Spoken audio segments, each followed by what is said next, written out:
Barbershop conversation, guys. Feel free, hit the subscribe button, hit the subscribe button.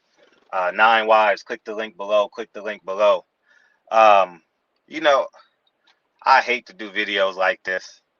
You know what I mean? Like in terms, because I genuinely, as you guys know, I genuinely care about Tank. And this ain't a video to demonize Tank at all. It's it's more over. We got to stop playing the role of good Negro. You understand what I'm saying? And what I believe by that, there's a code amongst men that I think we should have. And I said, let the evidence play out. The only thing I disagree, this fight shouldn't be on pay-per-view. It should be free. And I stand on that. And I'm gonna call Rollie today. I know me and Rollie probably don't get along if he don't like some of my outtakes, but I genuinely want Rollie to have a voice because you guys know Malcolm X is a man I truly admire.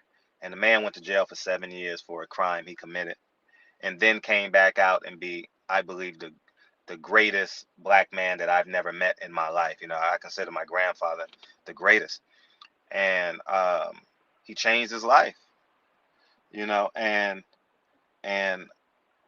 I think we should be playing the role of innocent till proven guilty. And people gonna say this is a black man issue. No, it's a man issue. I understand. I have a son and a daughter, so I have great empathy on both sides. And because a woman tweets about it, doesn't make him guilty.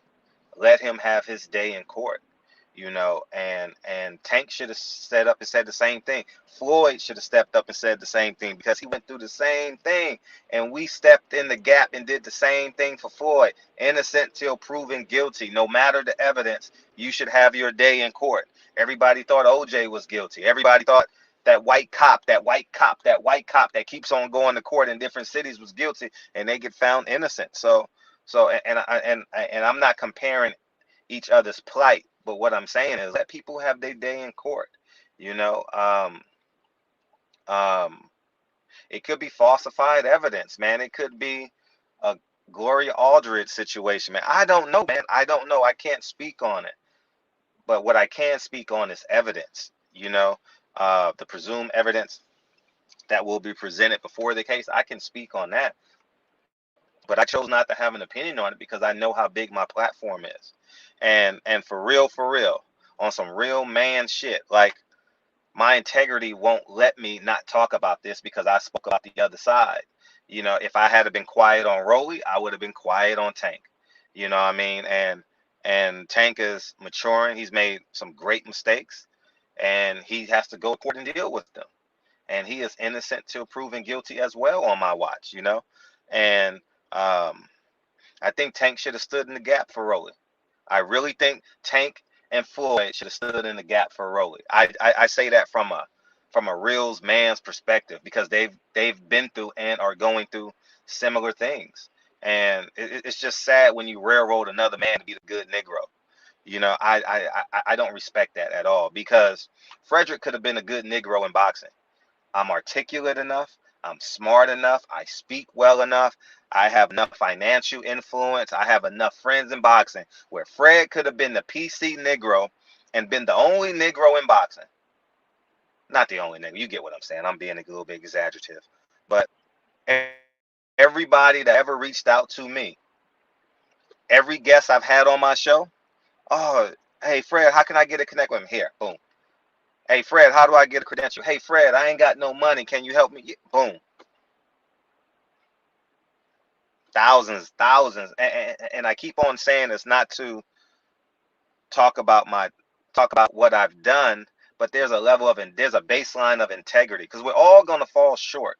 We're all gonna sin, but when we're dealing with the macro level, and it's easy for us to deal with this, and like for example, I was watching Trill Talk yesterday, and they broke the show and talked about how CC has a meeting and uh, she came from prison, and I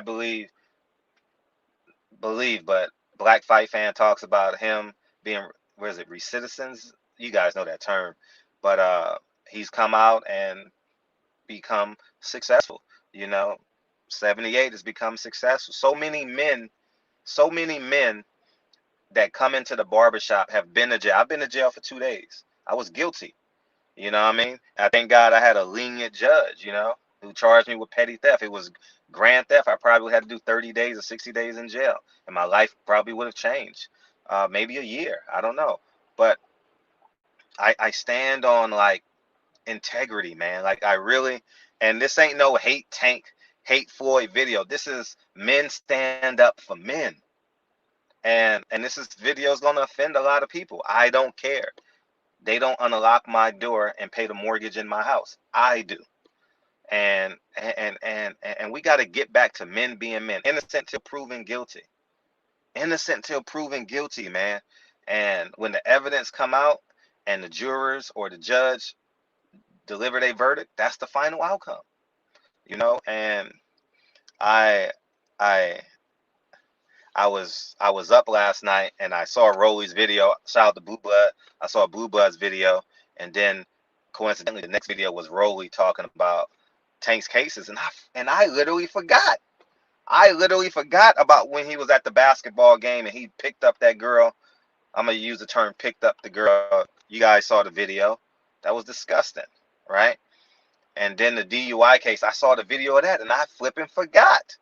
It's funny how it keeps you forward thinking. And I'm not condemning Tank. Tank deserves his day in court, just like Rollie, just like Floyd did those 27 days. But they delayed those 27 days so he could fight and then go. So it all, Rollie's been railroaded, man. And I stand on that, man. And you guys know I'm an admirer of Malcolm X. And I love when men, I'm really hard on black men that repeat the cycle. And the third and fourth time and fifth time, I'm hard on my cousins.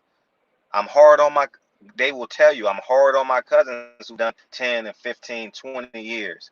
You understand what I'm saying? So I'm the same, I have the same voice for my family members that go to jail and want to BS and do all that stuff as I am online, and I think everyone deserves a second chance. I really believe everyone deserves a second chance, man.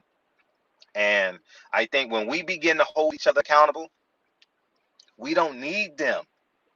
We don't need them. And I stand on it. That's why I don't really care what white people do. I laugh and I don't care because I know I don't have any dealings with them on a day-to-day basis. Now we could talk about the structure of white supremacy and all that, but we got to be more forward thinking. I think like Kanye West, Black Future Month, not Black History Month. Our history has been tampered with, has been stepped on. All my big boys, all my dough boys out there. It's been stepped on for 400 years, y'all. And I'm not the hero. I'm not the man of like morality. I'm not the, I just believe that if I've been wrong, I'm wrong. Like, and I stand on what I've been wrong on, and I feel bad. Like, I don't feel bad, but I feel bad that, like, that I got to do this about a person that, that I want success for. Like, I want success for Tank because he reminds me, him and Adrian Broner reminds me of my students, man, who walked into school with their pants halfway off their butt, and 8 months later they're doing the LA Marathon with me, raising money for cancer.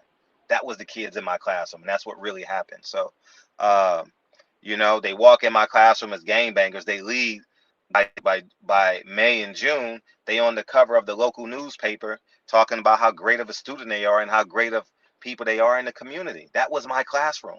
So I get all of that. And that's why I'm so direct, because I had to be direct with those kids. I couldn't be 50-50. I couldn't be cool with them because they got the cool mom and the cool dad that couldn't control them at home. You understand what I'm saying? And that's it, man. So I think we got to get back to that. I think innocent till proven guilty, y'all. Me advocating that we shouldn't buy this pay-per-view is not a guilty sentence for Rollie, dog. All right, understand that. I've never advocated that Rollie is guilty. If the come on my platform, voice, and I said the same thing. If Rollie wanted to come on my platform, he could do the same thing. And I'm gonna reach out to Rollie today. I shouldn't have said it because now the entity's gonna say, "Oh, don't talk to him." Rollie, you need to get that voice out, okay? And Tank, you need to stand up and be like, it was wrong. And Tank is pretty good about apologies, but they gonna tell him to keep away from this, obviously. But The man have open cases with assault with women, and who was actually in court, and DUIs and something like that. You guys saw the video; it's online. And similar, and what's it? Rollie is the same thing. I'm being a little bit repetitive because I want Tank to win, man. Like, I want Tank to win, and I feel bad. Anyways, man, y'all get my truth, man. So tonight in the barbershop, we gonna talk about this. But in the meantime, between time, you should go watch Elijah, the film I did on the victims of Elijah Muhammad. You know what I mean? It's a great film, 15 minutes. I think it's the greatest short film of the year, and we gonna rock out and have a good time with it. So barbershop conversations. Feel free, hit the subscribe button. And tonight in the barbershop, we gonna talk about this. I think we gotta stop being that good Negro syndrome. We gotta cut it out. We got to cut it out. We got to stop it, man. Like, I love everybody that comes into the shop and supports me, and I do my best to allow them to have their authentic voice, even when they 100% disagree with me. Like, I've never blocked anybody in the comment section, and I think every voice is important. I think all 7 billion voices are important, man. You don't throw away a man because he went to jail. He deserves a second chance. Am I going to be hard on him? Yes, because I want him to succeed. I already know his girlfriend's going to say, you can do it. His mom is going to say, you can do it. You know what I'm going to say? You got to do it. You got to do it. My hero is a man who fundamentally changed his life literally overnight. You know what I mean? Some people say it was the help of, it was everybody. It was from his dad to the Nation of Islam, and ultimately it was him. We got to start giving the primary variable its credit, man. Stop giving these outside forces credit for what you ultimately overcame. And I say that about everything. Anyways, man, I love y'all. Salute y'all. Tank, you got to stand up. Floyd should have stood up big time for Rollie. Like, he's innocent. But it is what it is, man. Rollie's only worth $300,000 to him. Rollie, you need to go on the campaign, not to discredit Tank, but to talk about the good Negro syndrome. And I know some of you gonna say, well, Rollie ain't black. Well, Rollie is from Cuba. He's this. I don't care about that. It's about men, because guess what? The same thing is gonna happen to you, me. We gotta stand in the gap for each other, man. And maybe I stand in a gap too much, because if I see it, I got to, damn, man, I'm accountable to it when I see it, man, and I can't pretend to ignore it, so that's where I'm at. Barbershop conversations. Feel free, hit the subscribe button, and I'll talk to you guys soon. 9 Wise, click the link below. Peace.